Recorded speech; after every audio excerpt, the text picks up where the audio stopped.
Jaloux, soleil contre amour en My name's Julia. And my name's Philip. And we think you should listen to our brand new podcast, The Odd Conversation, a unique sister-brother podcast that is funny, heartwarming, and only slightly annoying. If you're a sibling or simply share a unique bond with someone that others have said, "What is it with you two?" Then join us in our quest to solve that mystery connection, podcast it, and share it with the world. From the 1st of June, you can download and subscribe to The Odd Conversation on Spotify, Apple, or wherever you normally go to get your podcasts. Yeah, go on, have a listen. You never know, you might like it.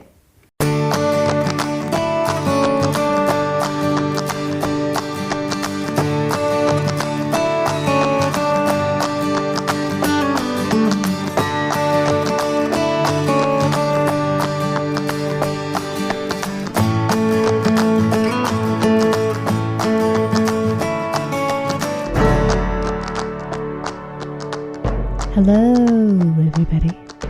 We're back with a new episode Of Hello, I'm Listening. Hello, I'm whispering. Listening. Servus. Yes. Yes. Yes. No, we're not talking about the rats. No, we're not. I'm I not. saw you about to start. No, I actually thought about something else, but now I forgot it. So, we're back. So, first of all, thanks for everybody who's listening. Thanks for everybody who's new.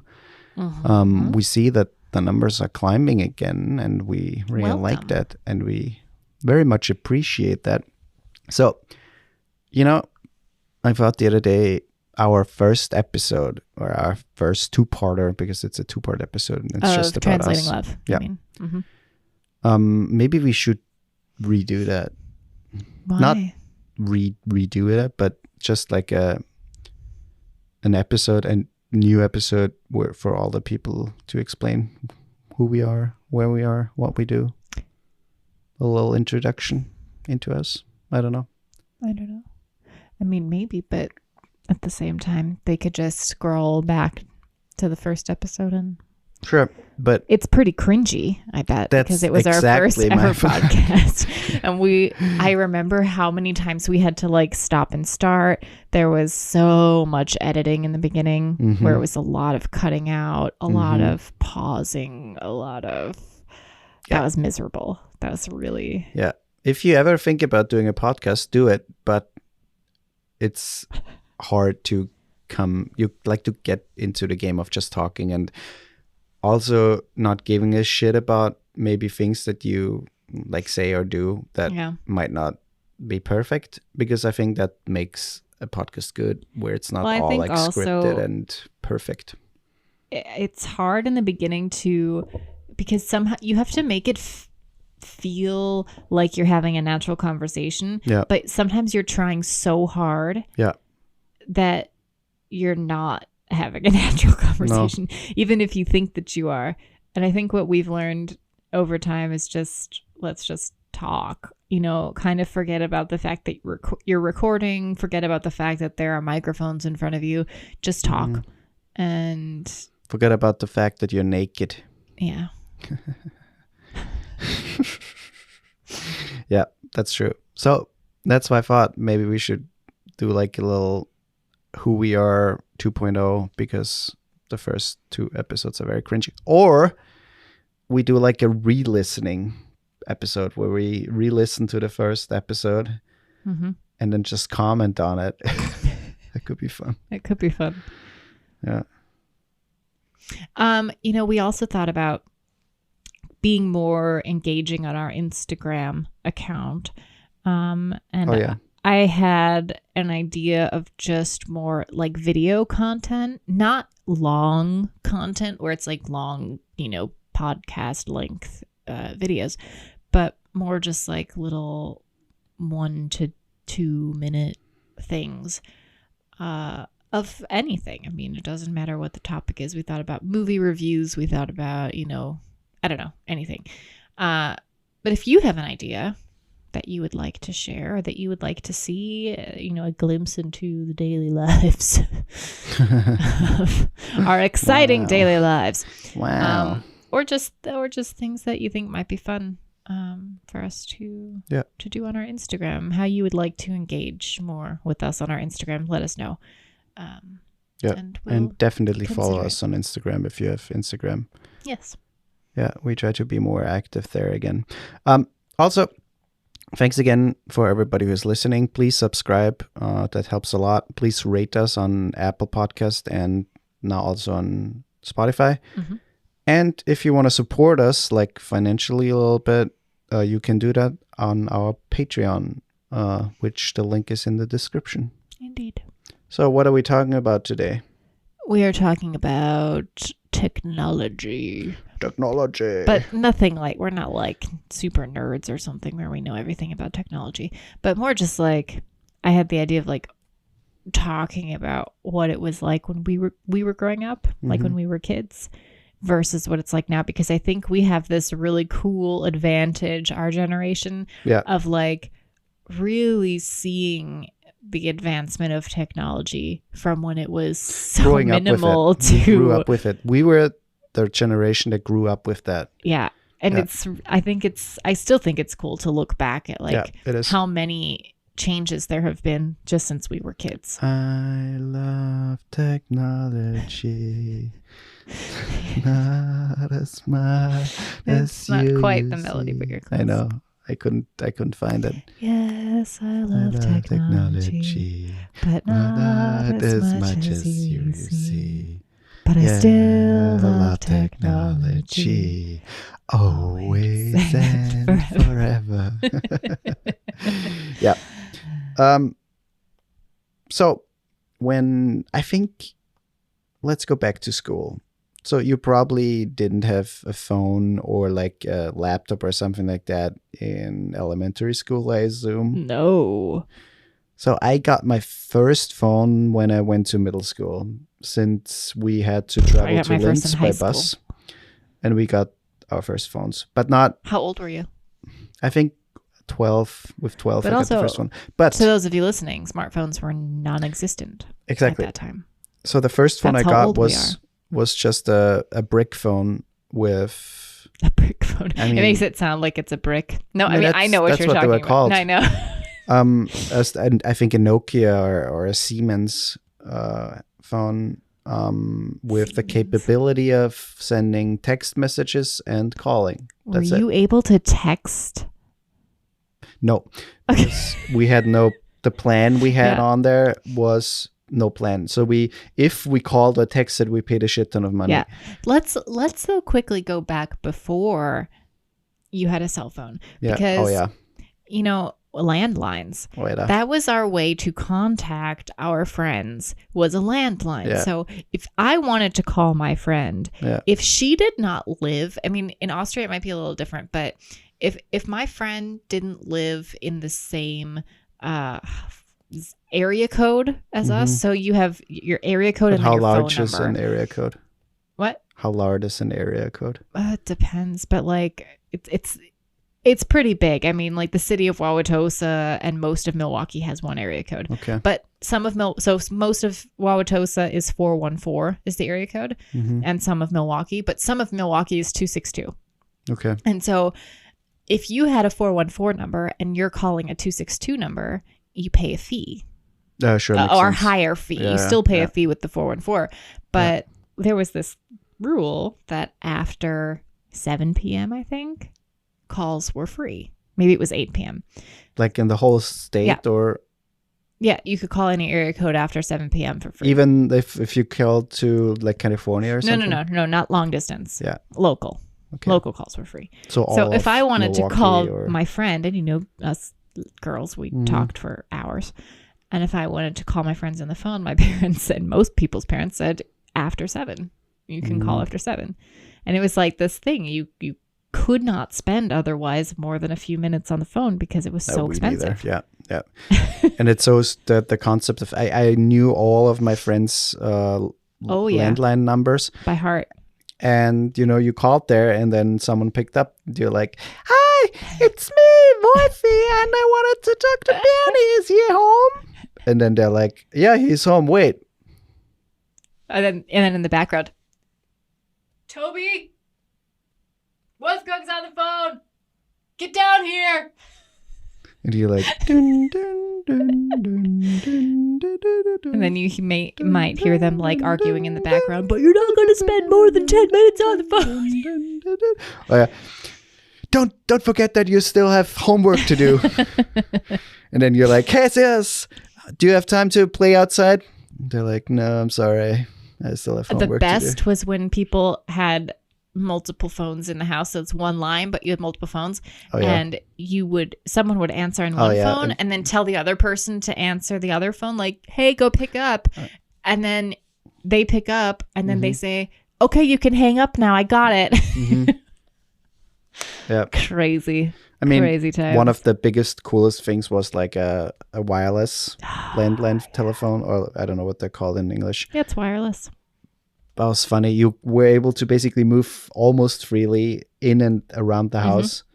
And sometimes even outside if you had good reception. my aunt, before she had like a phone, she ran with the wireless as far as possible. You saw her running around in the garden with the wireless phone, and then all of a sudden, shit, the connection dropped. And she had to walk back to the house. But there were also the people who had the super, super long cables, so they could walk all over the house. We never had them here. Yeah, that was weird. Fun. And also, like, never knowing where anybody is.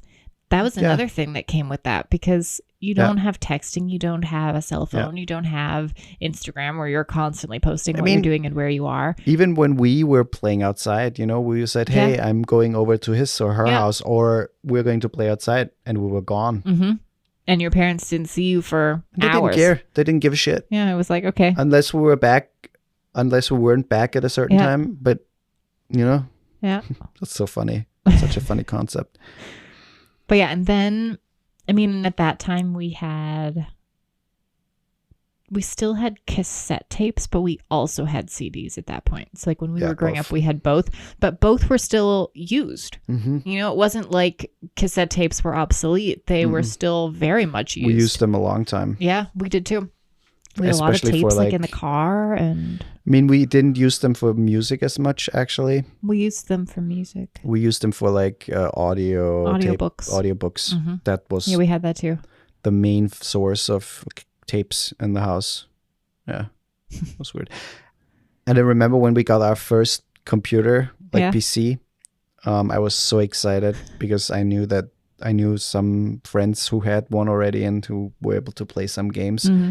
And we got this PC, and I think there were 3 or 4 like really small games pre-installed, and it was so exciting. But the biggest problem was that, for example, with the internet, I remember when we got the internet, you had to connect over the over the phone what was it, 48-bit modem, and there was this like I hated that sound. It's the worst. And then you couldn't use the phone. Yeah. Because you occupied the whole... It was so obnoxious. Yeah. That was also... I forgot about that. There was a time where if you wanted to use the internet, you could not simultaneously use the landline. And I remember there were not like...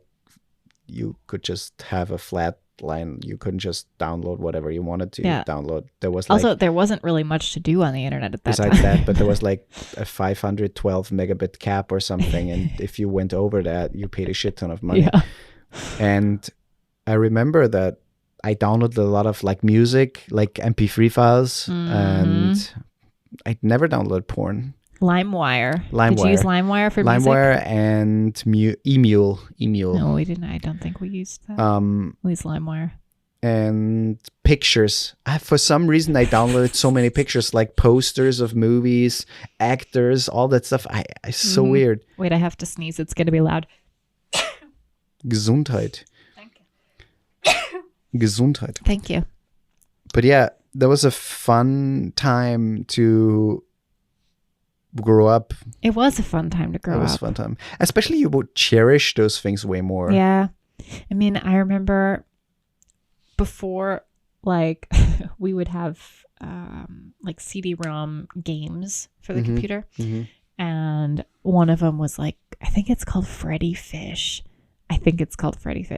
Anyone out there who knows what I'm talking about, knows that it was like the most fun game. It was so fun.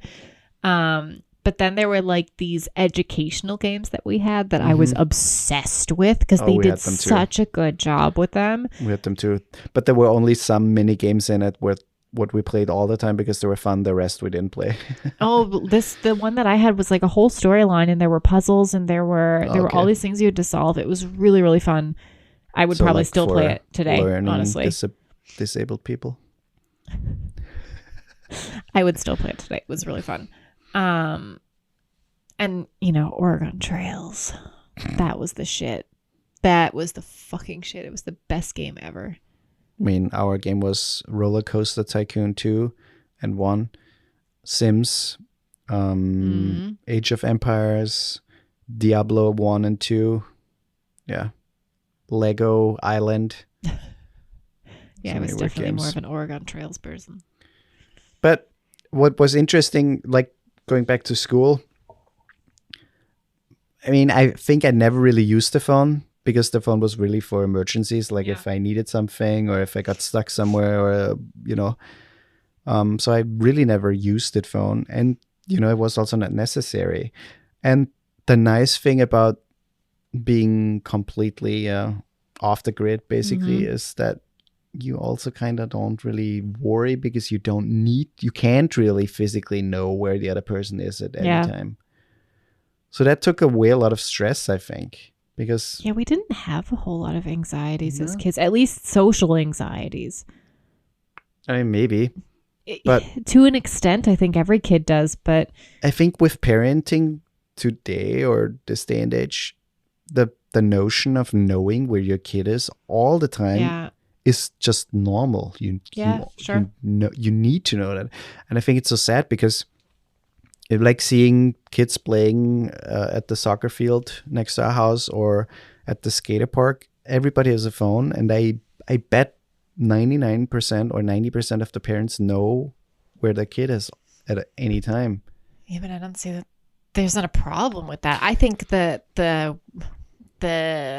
downside is that, and I know this is going to make me sound like an old person, but when we were kids and we were outside playing, we were fully outside playing. Yeah, we were fully in that world and making up games to play with each other, having, just true, like letting that imagination like really, really fly. Yeah. But now you might go outside with your friends, but you're going to sit around on your phones and you're going to play games there, or you're going to, I mean, even it's so sad walking outside and gathering some neighbor kids and just playing games in the garden or in the neighborhood was so fun. Yeah. We just the best. Rang their doorbells and it's like, hey, we're going to play some, I don't know, police and cops and robbers. Cops and robbers, right? For example, and then we got like a big group of 10 or 8 people, and it was so fun. So fun.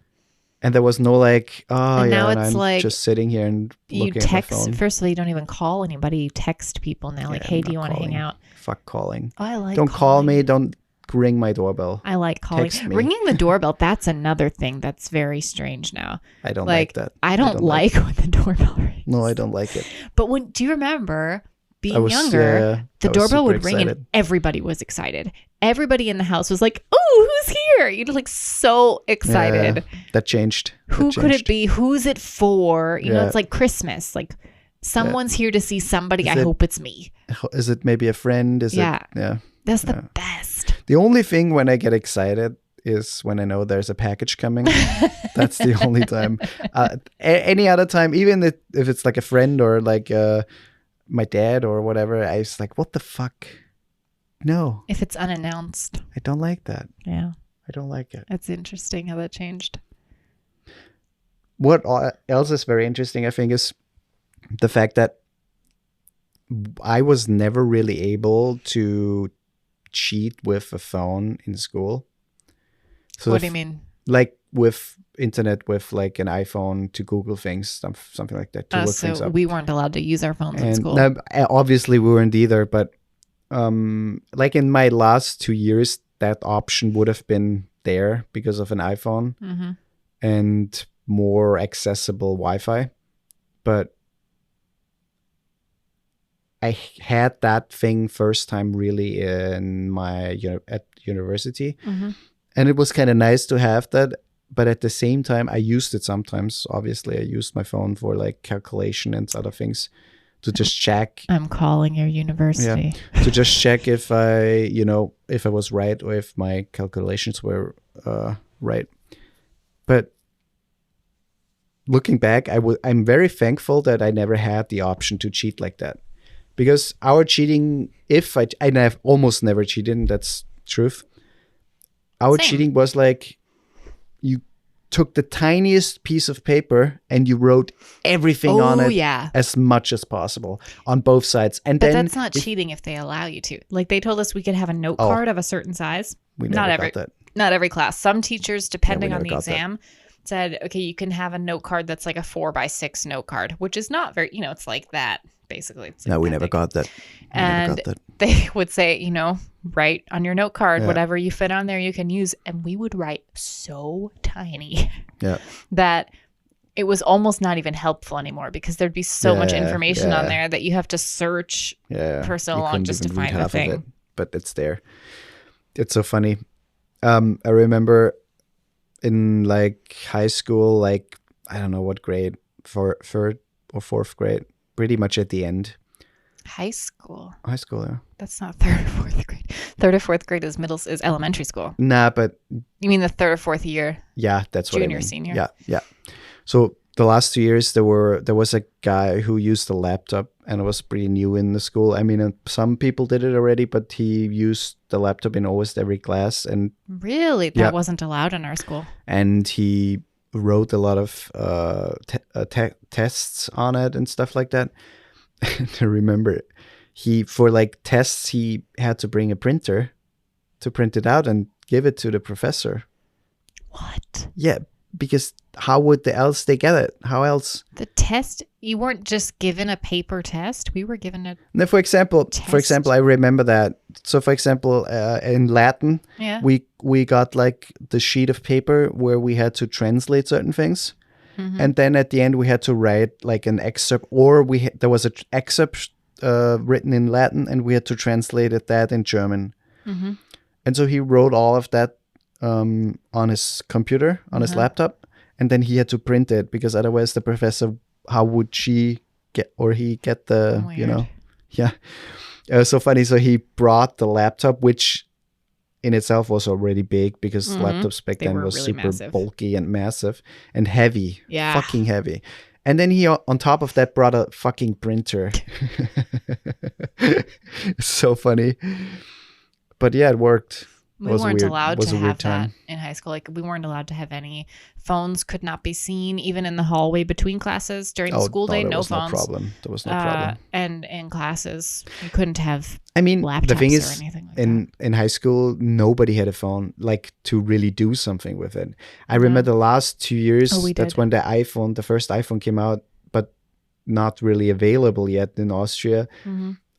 Every phone was only able to text or call, and you didn't call anybody in school anyways. Yeah, but texting was also not really a thing in our school. Really? Nah. We were all obsessed with texting. So nobody was really on their phones until the last year. That was a little more. But it's so weird that transition into that. Some people would have music on their their iPods. iPods were also not allowed in hallways. They were fine, but as soon as you got into class, they couldn't be seen. That was my first anything. Real smart device because the iPod Touch. I got that, and in the last year in school, I used it extensively to like be on the internet and text, like chat online. My first smartphone was a Google chat online something. with babes. A Google something. I don't remember what it was, but it was a Google phone, and it was a Google phone, and not really a Google phone, but it was sponsored by Google, so it was like it was an Android. It was an Android, but Google was like a partner with that company. It was a really cool phone. It's a cool smartphone. Yeah, it's weird. It's weird that phones also used to have those little, do you remember? Like it had there was like a little tab on the corner of the phone where you could put like a keychain on it. Yeah. There's a thing you could like put Flare on your phone. Yeah, or just have like a little loop so you can attach but it a lot to of people most people use it for like some sort of cool or little flare little figures or something. Yeah. It was weird the thing is, growing up, you don't really recognize it that much because you haven't experienced growing up. You don't know what it is and you don't know how technology evolves. But looking back, it's so fucking insane what happened in the years between 1995 and 2005, 2010. But it's also why our generation is so good with technology, because we're so good at figuring things out with just by playing with something, because we grew up with the technology changing every time. Now it's not that way. So now when you get a new phone, it's basically the same. There's nothing really to learn. But back then, every time you got a new phone, it was completely different. Like you had to completely relearn how to use that phone. And we just did it by trying things and looking through things and exploring. I mean, every phone had a different OS. Every phone. There was no Android or iPhone, so every fucking phone was different. Yeah, it's so interesting. But I think we have such a we have such a benefit there, because every new piece of technology that presents itself, we're so good at figuring it out. Or if we can't figure it out on our own, we're so good at understanding it by watching something or just Google it. Yeah. I mean, even with that, like software, if you think about Google, you can basically get any information in like a few seconds, which is a plus, but also a negative. But it's so interesting that a lot of people don't know how to Google properly because they never learned it or they never figured it out. Yeah. Figured it. But I mean, if you just look at I have it's a little different for my family because my mom is a computer programmer. And so I wouldn't say computer programmer. I would say programmer because she doesn't program computers. She's a programmer. Yeah. I grew up with that stuff as a kid. Like she would read to us out of her C# books and her HTML and all of that. She would read. Once upon a time, there was a C#. She would read those books. But she also helped us to learn about computers and how they work, and when things were like that were still fairly new. And so she's really good. She never asks for help with things unless it's like an app, like how do I do something in WhatsApp or Yeah. But that's also rare. So my family we don't really have that issue, but a lot of people of that generation. I mean, yeah, my parents. If you look at your parents, your dad couldn't take a screenshot on his phone. Yeah. And he could not figure out how to do it. And instead of just automatically thinking, I'll just Google it. How do I take a screenshot on my phone? He calls you. Yeah, that's his first instinct. I'm his reachable Google search. Yeah. And it's so interesting. It's so interesting to me that we have this tool that is so powerful, and you can find anything. You could learn how to build a bookshelf tomorrow if you want to. I mean, you could, anything you want to do. And people of that generation typically, for whatever reason, just have no clue how to do it. I mean, a lot of people, that's not true, but some people never caught up with it. And it was really hard, to be honest, because you really had to either have almost everything or just read about it constantly and figure it out, because otherwise you would not be able to catch up with the whole thing. And it has not stopped until 2010, 2012, where it finally died down a little bit and things kept repeating and things kept staying mostly the same. And a lot of people never really needed it in the daily life, Sure. When you sent money to someone, you went to the bank. You were able to do everything anywhere without going online. You were booking flights or traveling through like agencies and stuff. Like, you didn't need to go online. You didn't need to buy stuff online. But obviously, with new technology, new opportunities like that, people want to do that. And Yeah. And then a lot of people are like, okay, I want to, but I don't want to figure it out on myself. And then they rely on people who, and the classic is what I get all the time is like, because you studied it, because you learned that stuff. And I'm like, I mean, no, not really. I grew up with it and I taught myself a lot of things. Yeah.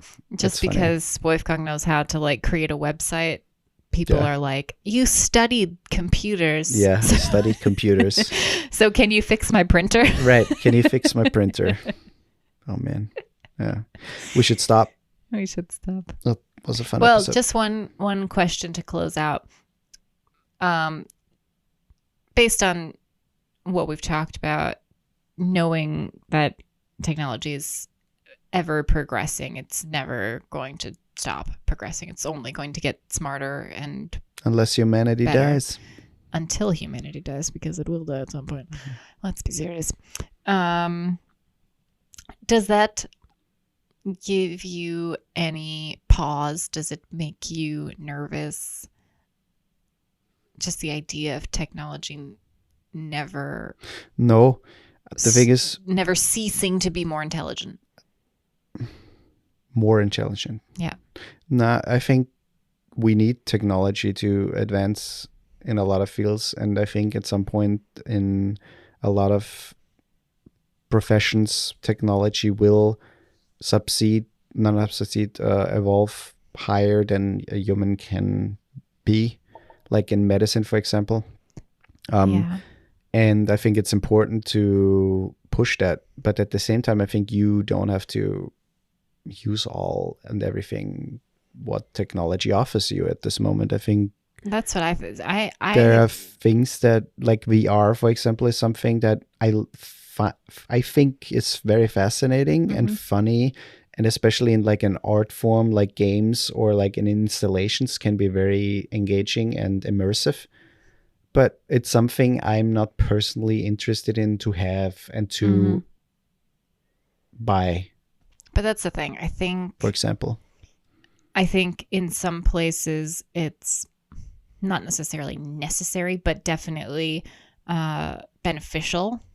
Like you said, in medicine, where I wouldn't say be beneficial, because in medicine it is necessary.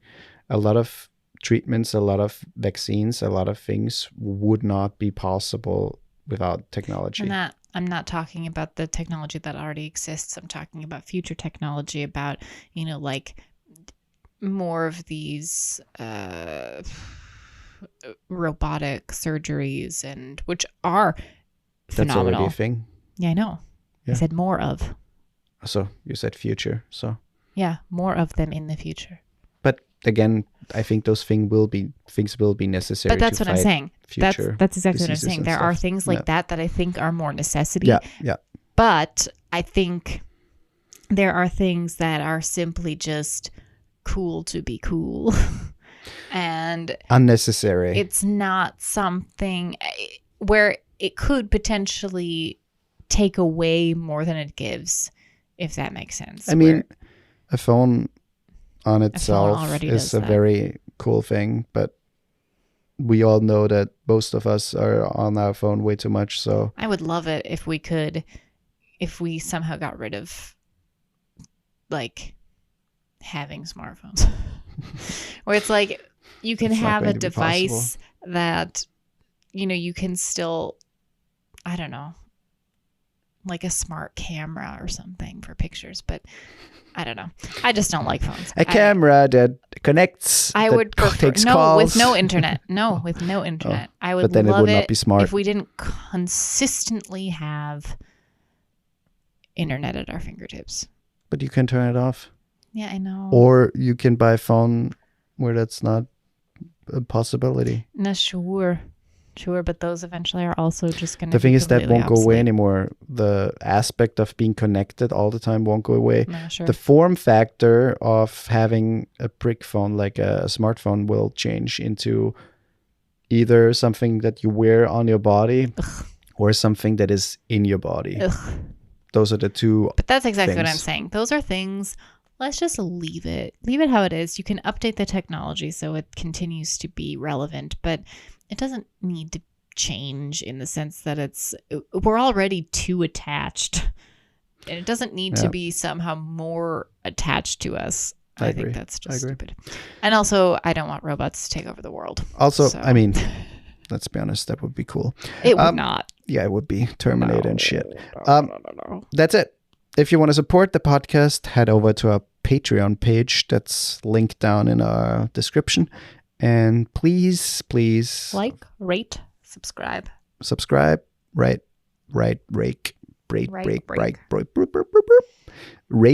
and like. Rate. And we hear each other next week. Indeed. Watch out for deer.